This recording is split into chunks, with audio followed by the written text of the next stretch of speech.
An old dog takes his final walk, but what happens next isn't goodbye. It's the beginning of a miracle that will leave a veterinarian in tears and change everything we think we know about the souls that live inside our four-legged companions. This isn't just about one dog's last journey. This is about love so powerful it transcends death itself, about connections that run deeper than science can explain, and about the moment when the impossible becomes undeniably real. But here's what no one saw coming. This final walk wasn't leading toward the end. It was leading toward something that would prove the bond between humans and dogs is far more sacred, far more eternal, than anyone ever dared to believe. If you believe that every dog has a soul that lives forever, that the love between humans and their four-legged companions creates bonds that death cannot break, then you're already part of our pack. Subscribe to The Soul of Every Dog, where we share stories that prove the spiritual connection between humans and dogs runs deeper than science can explain. Hit that like button if this story touches your heart, and let us know in the comments where you're watching from and what time it is where you are. Let me tell you about the day that changed everything I thought I knew about life, death, and the eternal love that lives inside every dog's heart. My name is Dr. Sarah Kellerman, and I've been a veterinarian for 23 years. I thought I'd seen everything, until the day 16-year-old Max walked into my clinic for what everyone believed would be his final visit. But I need to tell you something first, something I've never shared with anyone. When I was 8 years old, I lost my grandfather suddenly. Heart attack. No warning, no goodbye. He was my best friend, my protector, the one person who made me feel completely safe in the world. And losing him without warning, it broke something inside me that I thought could never be fixed. That's why I became a vet. Because animals don't lie to you. They don't leave without warning. When they're sick, you can see it, treat it, fight for them. I needed that control, that certainty, after losing the person who meant everything to me without any chance to say goodbye. But what happened with Max would challenge everything I thought I understood about love, loss, and the possibility of miracles. Max belonged to Eleanor Chen, a 74-year-old retired teacher whose own health was failing. The golden retriever had been her constant companion since her husband died 8 years ago. And now both woman and dog were facing the reality that their time together was ending. Eleanor's arthritis made it impossible for her to care for Max properly, and his hip dysplasia had progressed to the point where every step was agony. "He's in pain," Eleanor said softly, as she helped Max onto my examination table. The old dog's once golden coat had faded to cream, his muzzle was white with age, and his gentle brown eyes held the weariness of a long life fully lived. I can't let him suffer anymore. I knelt beside Max, running my hands over his arthritic joints, feeling the way he trembled with each movement. His heart rate was irregular, his breathing labored. After 16 years of life, his body was simply wearing out. But when I looked into his eyes, I saw something that made my chest tighten with unexpected emotion. Peace, complete, serene acceptance. "Mrs. Chen," I said gently, "I want you to know that Max isn't suffering the way you might think. Yes, he's uncomfortable, but look at his face. He's not afraid. He's ready." Eleanor's weathered hand stroked Max's head, and I watched the dog lean into her touch with absolute trust. "He's been acting strange for the past week," she admitted. "Going to places in the house we haven't visited in years. Sitting by my husband's old chair for hours. Yesterday he spent the entire afternoon by the window, staring at something I couldn't see. That should have been my first clue that something extraordinary was about to happen. But nothing could have prepared me for what Max would show us next." Before we say goodbye," Eleanor said, her voice breaking, "could we take him outside, just for a few minutes? He always loved the garden behind your clinic." I helped them both outside, Max moving slowly but with surprising determination. The late afternoon sun cast golden light across the small garden where I often brought animals for fresh air and comfort. Wildflowers bloomed along the fence, and a gentle breeze carried the scent of jasmine and roses. But then, Max did something that made my breath catch in my throat. Instead of lying down to rest, as I expected, he began walking with purpose toward the far corner of the garden. His steps, which had been painful and hesitant just moments before, became steady, sure, as if something was guiding him forward. "Max," Eleanor called softly, but the dog didn't turn around. He continued walking, his tail beginning to wag for the first time in weeks. And that's when I saw her. At first, it was just a shimmer in the air, like heat waves rising from summer pavement. But as Max approached the corner of the garden, the shimmer began to take shape. The figure of a woman, translucent but unmistakable, kneeling with her arms outstretched. Eleanor gasped, her hand flying to her mouth. "Margaret?" she whispered. "Oh my God, Margaret." The apparition, because that's what it had to be, smiled with infinite love and reached toward Max. But here's what shattered my understanding of everything I thought I knew about life and death. She wasn't alone. Other figures began to appear around her, translucent, shimmering, but undeniably real. A man with kind eyes and gentle hands, a young boy with a bright smile, and beside them, other shapes that made my veterinarian's heart skip a beat. Dogs, dozens of them, all different breeds, all different ages, but all radiating the same sense of joy and peace that I now saw in Max's eyes. "Robert," Eleanor breathed, recognizing the man. "Oh Robert, you came for him." Max had reached the gathering, and what happened next defied every law of physics, every principle of biology, every rational explanation my scientific mind could construct. The old dog's body began to change. The trembling stopped. His coat seemed to regain its golden luster. His steps became those of a young dog again, full of energy and joy. But he wasn't disappearing. He wasn't dying. He was transforming. The boy, who I somehow knew was Eleanor's son, taken by leukemia 30 years ago, knelt beside Max and spoke words I couldn't hear but could feel in my soul. "Good boy. You kept her safe. You kept her company. Now it's time to rest." Eleanor was crying, but they weren't tears of grief. They were tears of recognition, of reunion, of understanding that love truly was stronger than death. "Dr. Kellerman," she said softly, never taking her eyes off the impossible scene before us. "Do you see them too?" I nodded, my own vision blurred with tears I couldn't explain. "I see them, Mrs. Chen. I see them all." The woman I now knew was Margaret, Eleanor's sister who died 5 years ago, stood and walked toward us.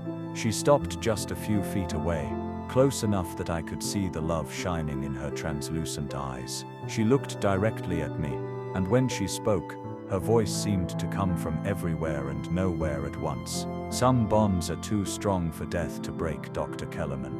Some love is too pure to end. Max's job here is done, but his love is eternal." Then she turned to Eleanor with infinite tenderness. "He'll wait for you just like we're all waiting. When your time comes, he'll be the first one you see." Max had positioned himself among the gathering of spirits, but instead of fading away, he remained visible, solid, real. He looked back at Eleanor one last time, his tail wagging with the enthusiasm of a puppy, his eyes bright with the promise of reunion. The spirits began to fade, but slowly, gradually, as if giving us time to absorb what we'd witnessed. Margaret reached out once more, touching Eleanor's cheek with fingers that felt like warm sunlight. "Take care of yourself, sister," she whispered. "We're all here, all watching, all loving you. Death isn't the end. It's just the beginning of something more beautiful than words can describe."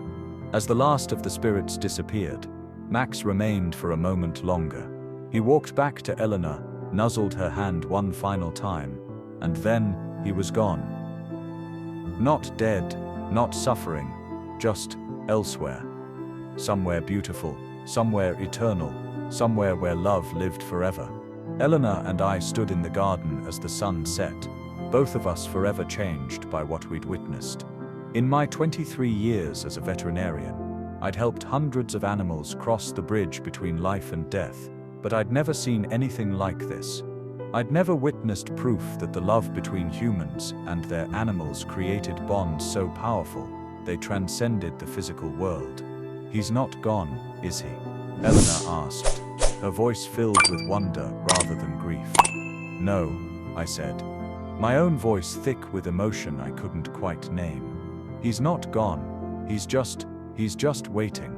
But this was only the beginning of my journey into understanding the true nature of the connections we form with our four-legged companions. Because what happened in that garden would lead me to discoveries that would challenge everything the veterinary community thought it knew about the souls that live inside every dog, about the love that transcends death, and about the miracles that happen when we open our hearts to possibilities beyond our understanding. The old saying goes that all dogs go to heaven. But what I learned that day was something far more profound. Heaven isn't a place dogs go to. Heaven is the love that lives inside every dog's heart. And that love never dies, never fades, never leaves us alone. Max's final walk hadn't led to an ending. It had led to a beginning, the beginning of my understanding that the soul of every dog is connected to something infinite, something eternal, something that proves love is the most powerful force in the universe. And this miracle, this impossible, beautiful, life-changing miracle, was just the first of many that would forever transform how I understood the sacred bond between humans and their four-legged angels. But the story was far from over, because what I discovered next would shake the very foundations of everything I thought I knew about life, death, and the eternal love that lives inside every dog's soul. The miracles were just beginning, and they would lead me to truths more beautiful and more profound than I ever dared to imagine. And this was only the beginning.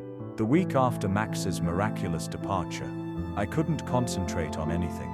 Every time I closed my eyes, I saw those spirits in the garden, Margaret, Robert, their son, and all those dogs waiting with infinite patience and love.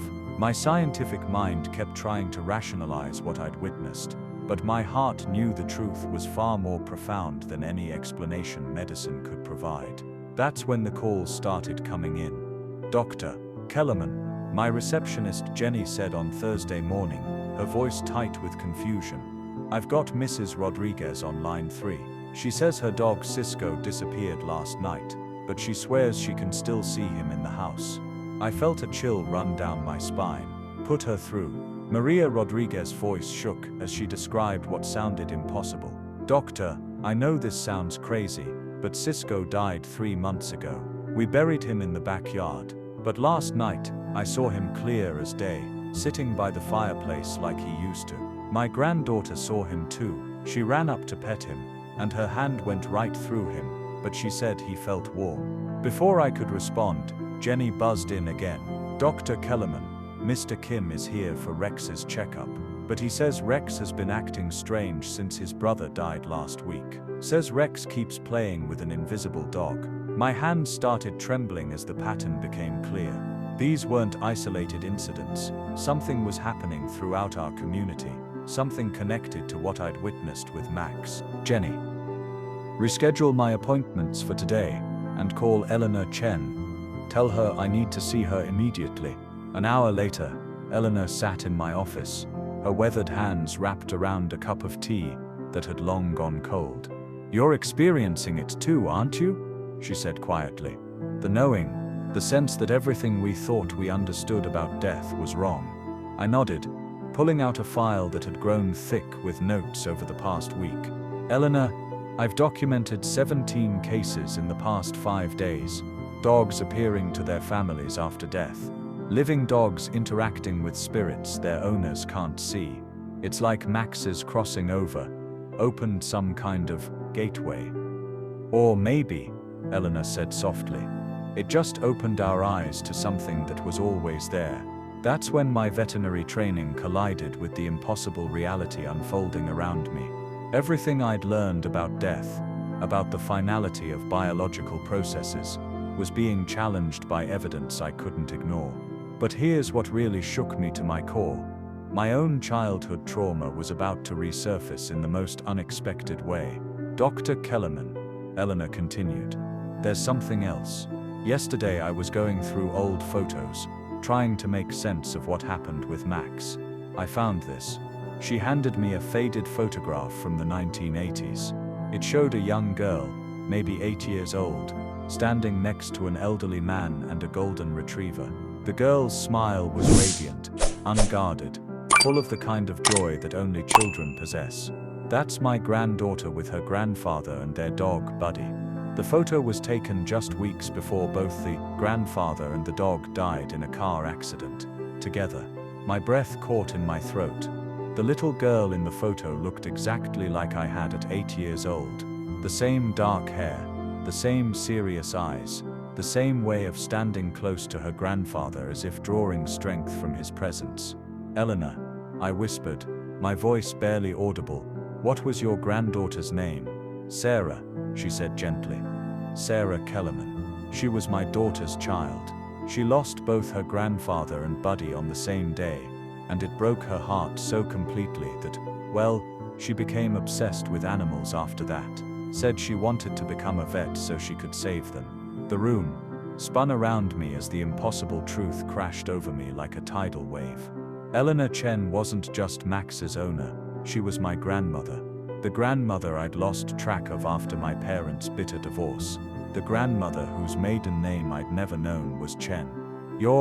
I couldn't finish the sentence. "Your mother's mother," Eleanor confirmed, tears streaming down her face. "Oh, Sarah, my beautiful, brilliant granddaughter.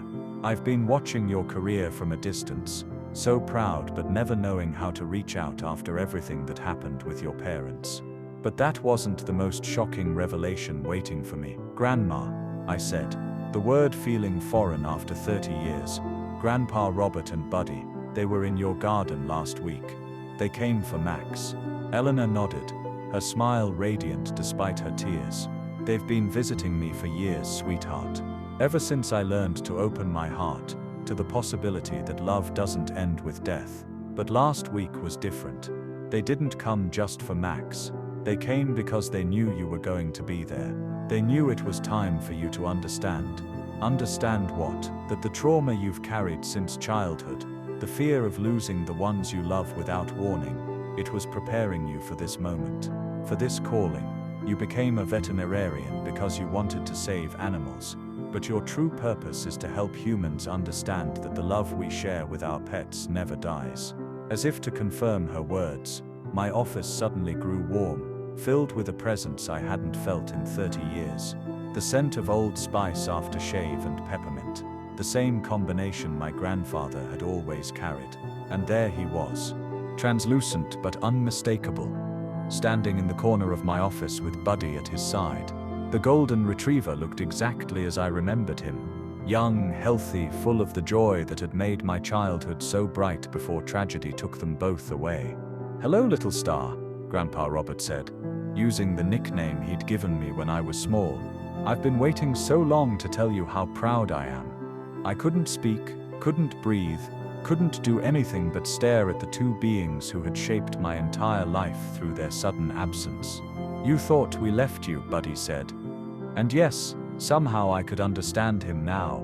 "But we never left. We've been watching, guiding, protecting. Every animal you've saved, every family you've comforted, every moment of healing you've provided, we were there."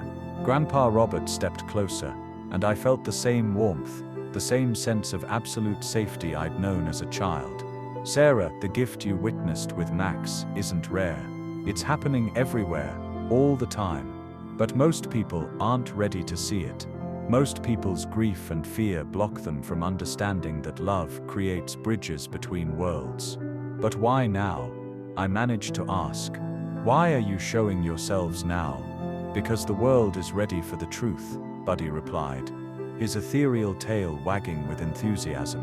"Because enough humans have opened their hearts to the possibility that their animal companions possess souls as eternal as their own." Eleanor reached across the desk and took my trembling hand. "Sarah, what we witnessed with Max was just the beginning. There are others who can see what we see, feel what we feel. But they're scattered, isolated, thinking they're losing their minds. They need guidance. They need someone with medical credibility to validate their experiences." "You mean?" "I mean," Grandpa Robert said, with infinite love, "that your real work is just beginning. The trauma that broke your 8-year-old heart, the fear that drove you to become a veterinarian, the scientific training that makes you credible. It was all preparation for this moment. As the spirits began to fade, Buddy approached my chair.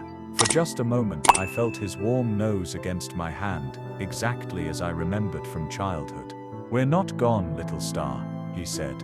"We're just in a different room of the same house. And now you have the key to open the door between rooms whenever love calls." After they disappeared, Eleanor and I sat in silence for a long time. Finally, she spoke the words that would change the direction of my entire life.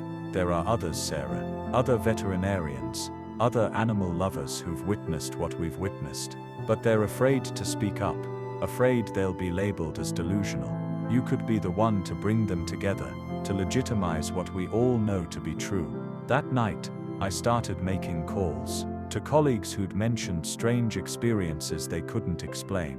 To pet owners who'd described impossible encounters with deceased animals. To researchers who'd documented cases of animal consciousness that defied conventional understanding. And what I discovered shook me to my core.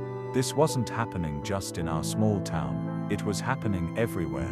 Veterinarians in major cities reporting increased incidents of spirit sightings, animal behaviorists documenting cases of living pets interacting with invisible companions, grief counselors noting a rise in clients who claimed ongoing relationships with deceased pets. The evidence was overwhelming, undeniable, and terrifying in its implications. The love between humans and animals was creating something science hadn't yet learned to measure: connections that transcended death, consciousness that survived biological cessation, souls that remained tethered to the beings they'd loved in life. But here's what made my blood run cold. There were forces working to suppress this knowledge, to keep the truth hidden from a world that wasn't ready for such a revolutionary understanding of consciousness and love. Because if people truly understood that their pets possessed eternal souls, if they realized that the bonds of love created bridges between life and death, it would transform everything: religion, science, our understanding of consciousness itself. And there were those who had too much invested in the old ways of thinking to allow such a transformation to occur. My phone rang at 3 in the morning. An unknown number. But somehow I knew I had to answer. "Dr. Kellerman." The voice was cold, clinical, completely devoid of warmth. "We understand you've been asking questions about certain phenomena. Questions that suggest a concerning departure from scientific rationality. Who is this? Someone who has your best interests at heart. These delusions you're experiencing, these supposed spirit sightings, they're symptoms of severe psychological stress. We can help you, but only if you're willing to stop spreading dangerous misinformation to vulnerable pet owners." The line went dead, but the message was clear. Someone was watching, someone with the power to destroy my career if I continued pursuing the truth about what I'd witnessed. But as I hung up the phone, I felt Buddy's presence again, warm and reassuring in the darkness of my bedroom. "Don't be afraid, little star," his voice whispered in my mind. "The truth is stronger than their fear. Love is more powerful than their attempts to silence it. And you're not alone in this fight." And I knew he was right. Because what I'd discovered wasn't just my truth. It was a truth that belonged to every person who'd ever loved an animal, every soul who'd ever felt the profound connection that transcended species, every heart that had ever been broken by the loss of a four-legged friend. The miracle of Max's final walk had opened a door I couldn't close, even if I wanted to. And what waited on the other side would challenge everything humanity thought it knew about love, death, and the eternal nature of the bonds that connect all living souls. But the real test of my courage was yet to come. The threatening phone call changed everything. I spent the next morning researching who might have the power to monitor veterinary communications, and what I discovered made my hands shake as I read. The American Veterinary Medical Association had a little-known division called the Scientific Integrity Task Force, officially created to combat veterinary misinformation. But according to my research, they'd been quietly investigating and discrediting any professionals who reported anomalous animal behaviors that couldn't be explained by conventional science. Marcus Webb, the division's director, had built his career on debunking what he called emotional anthropomorphism, the tendency of grieving pet owners to project human characteristics onto their animals. His published papers systematically dismissed reports of post-mortem animal sightings as psychological coping mechanisms. But here's what made my blood run cold. Webb's task force had access to veterinary records, client communications, and professional databases. They could monitor who was asking questions, who was documenting unusual cases, who was stepping outside the boundaries of acceptable scientific discourse. I was being watched. Jenny, I called to my receptionist, cancel my appointments for today, and don't answer any calls from organizations you don't recognize. But before I could figure out my next move, Eleanor arrived with news that changed everything. Sarah, you need to see this, she said, breathless from rushing. She handed me a tablet displaying a private Facebook group called Eternal Pause Veterinary Experiences Beyond Science. The group had over 2,000 members, all veterinarians, veterinary technicians, and animal behaviorists from around the world. The posts were extraordinary, detailed accounts of spirit sightings, documented cases of living animals interacting with deceased companions, photographs of unexplained phenomena in veterinary clinics. They've been gathering evidence for years, Eleanor explained, but they've been terrified to go public because of what happened to the ones who tried. She showed me a post from Dr. Lisa Chen in Portland. My clinic has experienced 47 documented spirit visitations in the past year. Living animals consistently react to presences humans can't see. I've recorded audio of deceased dogs barking during euthanasia procedures, but when I tried to publish, I was threatened with loss of license. Another post from Dr. James Mueller in Denver collected over 300 witness statements of post-mortem pet sightings. Patterns suggest consciousness survival beyond biological death, prepared to testify under oath, but need protection from professional retaliation. But what really captured my attention was a pinned post from the group administrator, Dr. Rachel Santos from the University of California. Colleagues, we have documented proof that the love between humans and animals creates measurable quantum entanglement. The bonds transcend death because they exist outside space-time. But there are powerful forces trying to suppress this knowledge. I want to hear from you in the comments right now. Have you ever felt your pet's presence after they passed away? Have you experienced moments that felt supernatural with your four-legged companion? Share your story below, because what we're discovering might validate experiences millions of pet owners have had, but were afraid to talk about. Your experience could be the key to understanding this profound mystery. Eleanor, I said, my voice tight with excitement and fear, this is bigger than we imagined. There's a whole network of professionals who've witnessed what we witnessed, but they're being silenced. That's when my computer chimed with a private message from Dr. Santos. Dr. Kellerman, we know what happened with Max. Eleanor Chen reached out through our secure channels. We need to meet tonight. There are things you need to understand about the forces working against us. 8 hours later, I found myself in the basement of an abandoned veterinary clinic on the outskirts of town. The space had been converted into what could only be described as a secret research laboratory. Computers hummed with data analysis software. Walls were covered with charts documenting spirit sightings across the globe, and tables held equipment I'd never seen before. Dr. Rachel Santos was younger than I'd expected, maybe 40, with intense dark eyes and the bearing of someone who'd seen too much to ever be comfortable with easy answers. Beside her stood Dr. Chen from Portland, Dr. Mueller from Denver, and 6 other veterinarians whose names I recognized from the most prestigious animal hospitals in the country.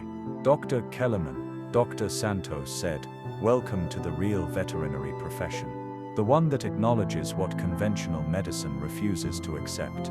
She led me to a computer displaying a global map dotted with thousands of red markers. Each marker represents a documented case of post-mortem animal consciousness. The data shows clear patterns. Spirit sightings increase during times of emotional trauma. cluster around locations with high concentrations of human-animal bonds and demonstrate measurable electromagnetic signatures. Dr. Chen pulled up video footage that made my breath catch.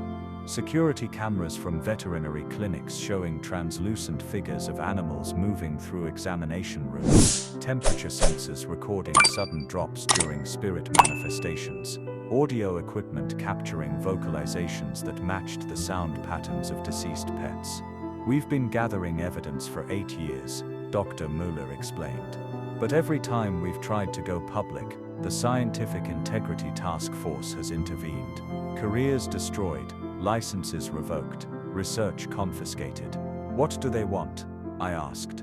Control, Dr. Santos replied grimly. Think about the implications. If the world accepted that animal consciousness survives death, every major religion would have to reconsider their teachings about souls and afterlife. The pharmaceutical industry would lose billions if people understood that love transcends biological processes. The entire structure of how humans relate to animals would transform overnight. But then she showed me something that changed my understanding of why this knowledge was being suppressed. Dr. Kellerman, the spirit sightings aren't random, they're increasing exponentially. In the past year alone, we've documented a 300% increase in post-mortem animal appearances. Something is changing, accelerating. The boundary between life and death is becoming more permeable. She pulled up a chart showing the timeline of spirit sightings. The graph was terrifying in its implications. What had been isolated incidents 50 years ago had become daily occurrences. The rate of increase suggested that within a decade, post-mortem animal consciousness would become so common it couldn't be hidden or denied. That's why Webb's task force is escalating their suppression efforts, Dr. Chen explained. They know they're running out of time to control the narrative. Dr. Santos turned to me with an intensity that made my heart race. Dr. Kellerman, we believe Max's crossing wasn't just a random spiritual event. We think it was a catalyst, designed to activate others who have the ability to bridge the gap between worlds. You're not just a witness, you're a conduit. What does that mean? It means, a new voice said from the laboratory entrance, that you're far more important than you realize. We all turned to see Dr. Marcus Webb himself standing in the doorway, flanked by 2 men in dark suits who definitely weren't veterinarians. His cold smile confirmed my worst fears. Dr. Kellerman, you've been asking questions that threaten national security. These delusions you're spreading about animal consciousness could destabilize social order if they spread to the general population. My mind raced as I realized the true scope of what we'd stumbled into. This wasn't just about suppressing veterinary anomalies. This was about controlling humanity's understanding of consciousness itself. You see, Webb continued, stepping into the laboratory with predatory confidence, the government has been aware of post-mortem animal consciousness for decades. We've been managing the information, ensuring it doesn't reach levels that would cause mass psychological disruption. Dr. Santos stepped protectively in front of her equipment. You can't suppress the truth forever, Webb. Too many people are witnessing it now. Actually, we can, one of the suited men replied. Dr. Kellerman, you have 2 choices. Join our research program and help us understand these phenomena under controlled conditions, with appropriate security clearances and career advancement, or continue this reckless investigation and face the consequences. The laboratory suddenly felt like a trap, the walls closing in as I realized how deep this conspiracy ran. But then I felt something that changed everything, a familiar warmth, the scent of Old Spice and peppermint. Grandpa Robert materialized beside me, visible only to my eyes but radiating a strength that filled my entire being. Tell them the truth, little star, his voice whispered in my mind. Tell them that love is stronger than their fear, that souls are more powerful than their control, that the connection between humans and animals is sacred and cannot be suppressed by any earthly authority. I looked directly at Webb, drawing courage from the spirit of the man who taught me that love was the most powerful force in the universe. Dr. Webb, I said, my voice steady despite my racing heart. You're fighting a battle you can't win. Because what we're witnessing isn't a threat to social order. It's proof that love creates bonds stronger than death itself. And no government agency, no matter how powerful, can suppress the truth that lives in every pet owner's heart. Webb's expression darkened. Dr. Kellerman, you're making a serious mistake. No, I replied, feeling Buddy's presence join Grandpa Robert's, filling the laboratory with warmth and light that only I could see. I'm finally making the right choice. But what happened next would test every ounce of courage I'd found, and force me to risk everything I'd worked for to protect the most profound truth about love and consciousness that humanity had ever discovered. The real battle was just beginning.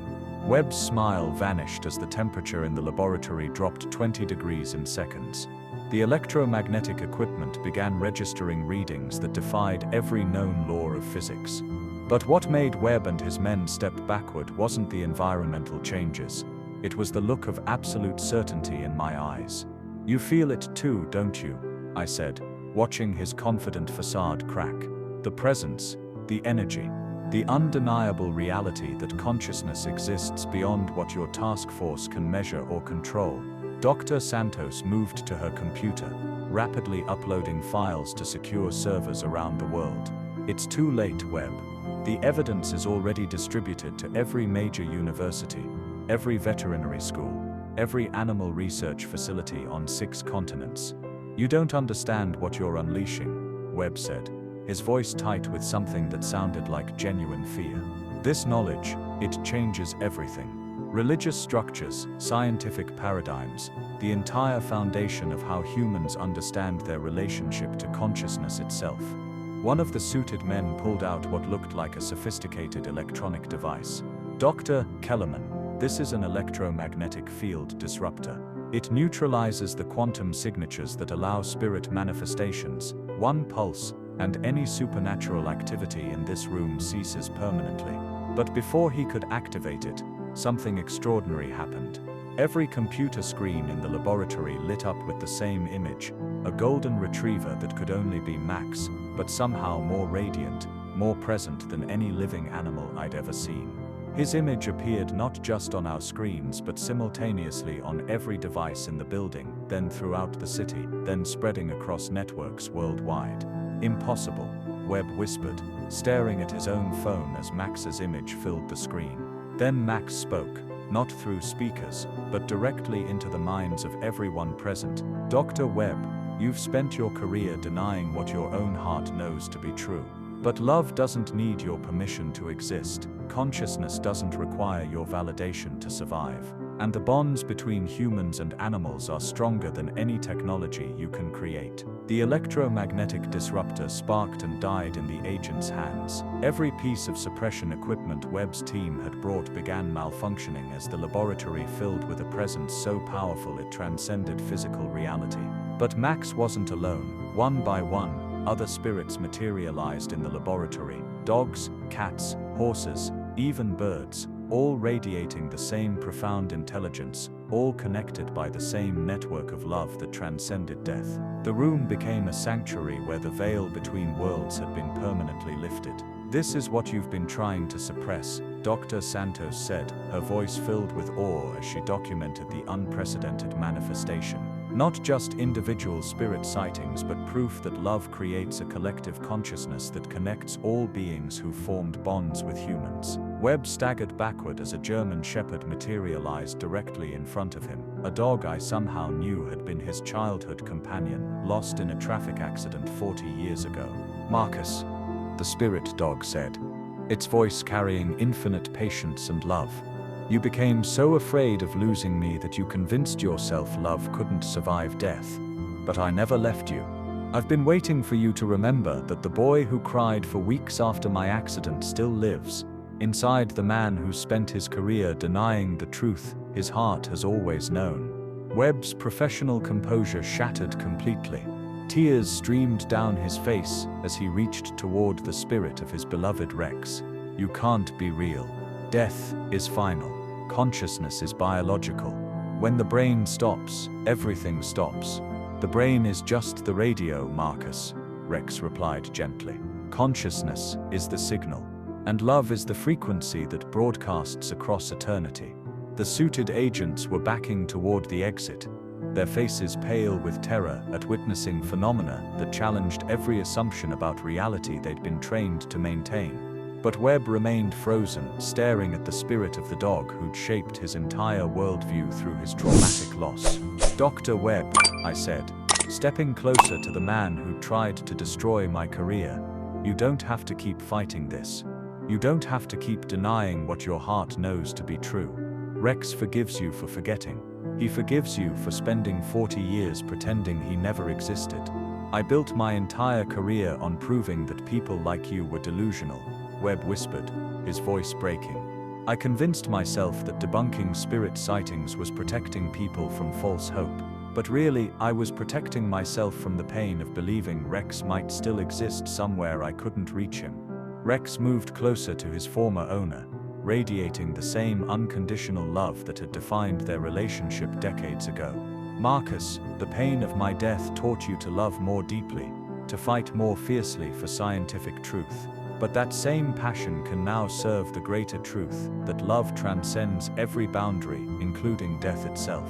Dr. Santos approached Webb with surprising compassion. "Dr. Webb, your task force documented more spirit sightings than any of us. You have the most comprehensive database of post-mortem consciousness in existence. You could be the one to legitimize this research, to bring it into mainstream science with proper protocols and peer review." Webb looked around the laboratory, taking in the extraordinary gathering of spirits, the undeniable evidence of consciousness beyond death, the faces of veterinarians whose careers he'd tried to destroy for pursuing the truth he'd been too afraid to accept. "The government won't allow it," he said finally. "There are powers far beyond my task force that consider this knowledge a threat to social stability." "Then we go over their heads," Dr. Chen interjected, her voice strong with determination. "We release everything simultaneously: research data, video evidence, witness testimonies. We make it impossible to suppress by making it too widespread to control." Max's spirit moved to the center of the room, his presence somehow amplifying the energy of all the other spirits present. "Dr. Kellerman, your grandfather wanted you to understand something. The trauma you experienced as a child, the fear of sudden loss, the dedication to saving animals, it was all preparation for this moment. You're not just a veterinarian who witnessed a miracle. You're a bridge between worlds, chosen to help humanity understand that death is not the end of love, but its transformation into something eternal."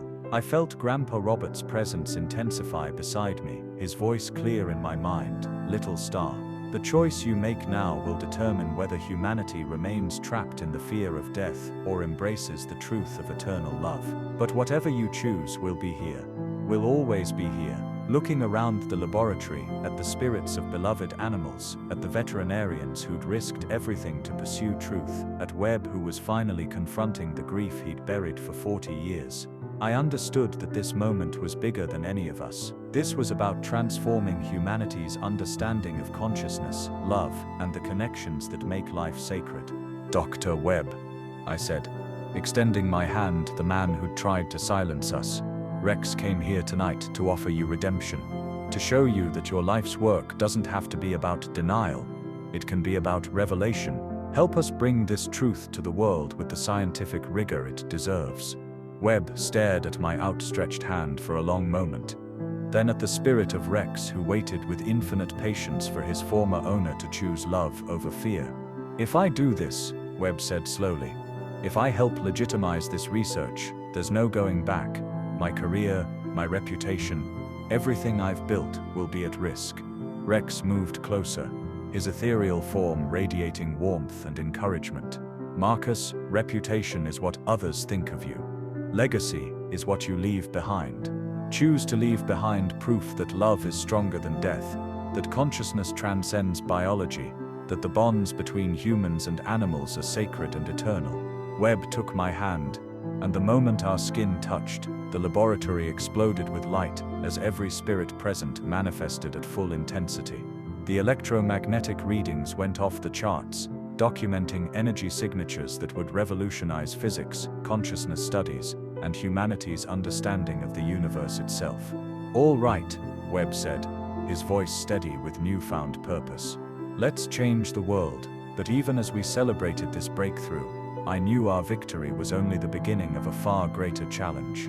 Because what we'd discovered wasn't just evidence of animal consciousness after death, it was proof that love created bonds powerful enough to transcend every limitation the physical universe imposed. And such knowledge would transform everything. The final revelation was yet to come.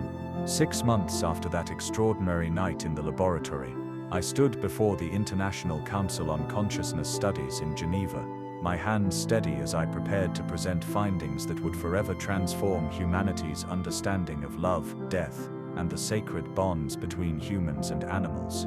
The auditorium was packed with scientists, theologians, philosophers, and pet owners from around the world. In the front row sat Eleanor, her eyes bright with pride.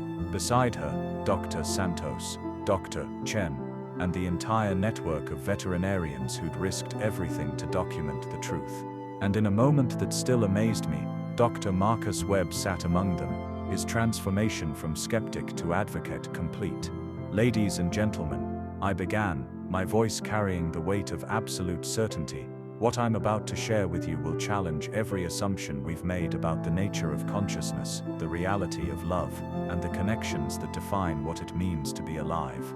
The presentation began with Max's story, the impossible survival, the garden manifestation, the moment when the veil between worlds lifted to reveal the truth. But then I showed them something that made the entire auditorium fall silent. Live footage from veterinary clinics around the world, all synchronized to show the same phenomenon occurring simultaneously. Spirit animals materializing to comfort grieving pet owners, living animals interacting with invisible companions, electromagnetic readings that confirmed the presence of consciousness existing beyond biological death. "This isn't isolated to individual cases," I explained, advancing to a slide showing global data. "In the past year, we've documented over 50,000 verified instances of post-mortem animal consciousness. The phenomenon is accelerating exponentially, suggesting we're witnessing the emergence of a new form of reality where love transcends the boundaries between life and death." Dr. Webb stood to address the assembly, his voice carrying the authority of his former position but tempered with hard-won humility. "Colleagues, I spent 15 years trying to suppress this evidence because I was afraid of what it meant. But the data is irrefutable. Consciousness, particularly consciousness bonded by love, exists independently of biological processes." The crowd stirred with excitement and skepticism in equal measure. But then I revealed the breakthrough that would change everything. "We've discovered that the electromagnetic signatures associated with these manifestations follow precise mathematical patterns," I continued, pulling up complex equations on the screen. "The same quantum entanglement principles that govern particle physics apply to consciousness itself. Love, it appears, creates measurable quantum bonds that persist beyond physical death." Dr. Elena Martinez, a quantum physicist from MIT, raised her hand.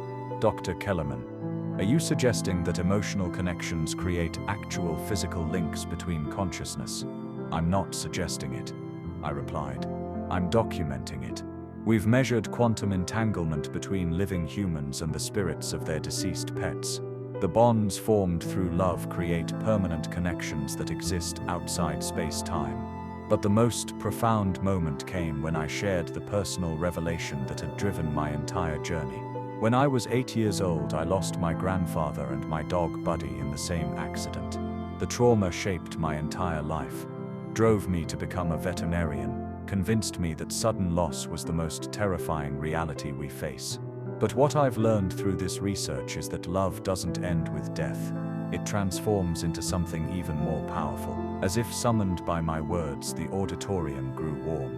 A hush fell over the crowd as translucent figures began materializing throughout the space, spirits of beloved pets belonging to people in the audience.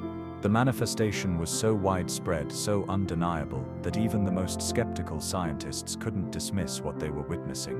I felt Grandpa Robert's presence beside me, Buddy's warmth at my feet, and knew that this moment was the culmination of everything my life had been building toward. The love between humans and animals creates bonds so powerful they transcend every limitation we thought was absolute. I said, my voice carrying to every corner of the auditorium. Death isn't the end of our relationships with our beloved pets. It's the beginning of their transformation into something eternal. Dr. Sandra Chen, a theologian from Harvard, stood with tears streaming down her face. Dr. Kellerman, what you're describing challenges fundamental religious doctrines about souls and afterlife. How do we reconcile this with existing spiritual frameworks? By expanding them, I replied. By understanding that the capacity for eternal consciousness isn't limited to humans. Every being capable of love possesses a soul that can transcend physical death through the bonds it creates. The questions continued for hours, but the most important moment came when a young girl in the audience raised her hand. She couldn't have been more than 10 years old, accompanied by parents who looked both amazed and terrified by what they were witnessing. Dr. Kellerman, she said, in a clear, brave voice. My dog Charlie died last month, but I still see him in my room every night.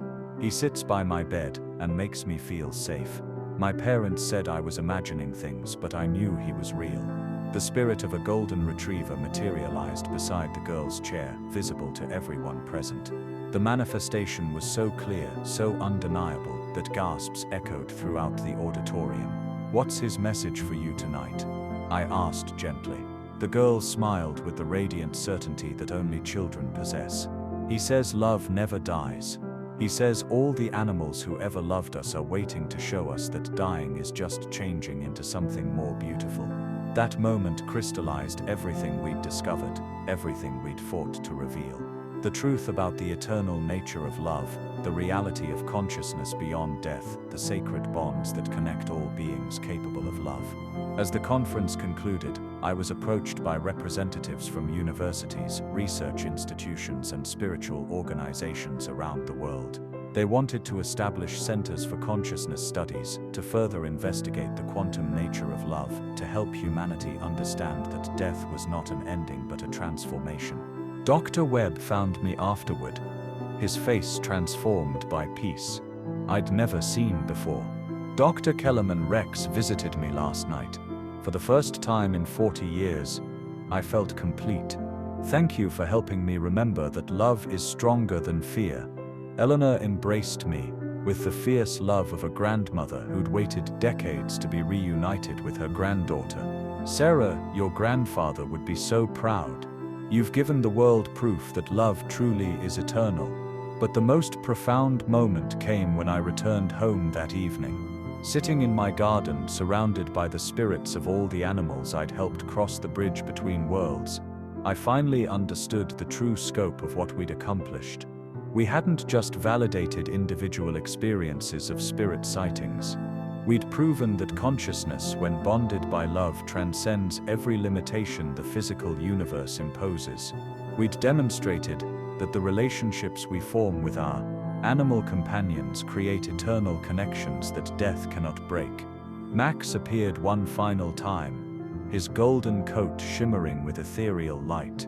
Dr. Kellerman, your journey began with fear of sudden loss, but it's ending with proof of eternal love. The trauma that broke your 8-year-old heart was transformed into the force that opened humanity's eyes to the truth about consciousness and connection. As I sat in my garden, surrounded by spirits both visible and felt, I understood that my life's work was complete. Not because the research was finished, but because the truth had been revealed in a way that could never again be suppressed or denied. The soul of every dog, every cat, every beloved animal companion was eternal.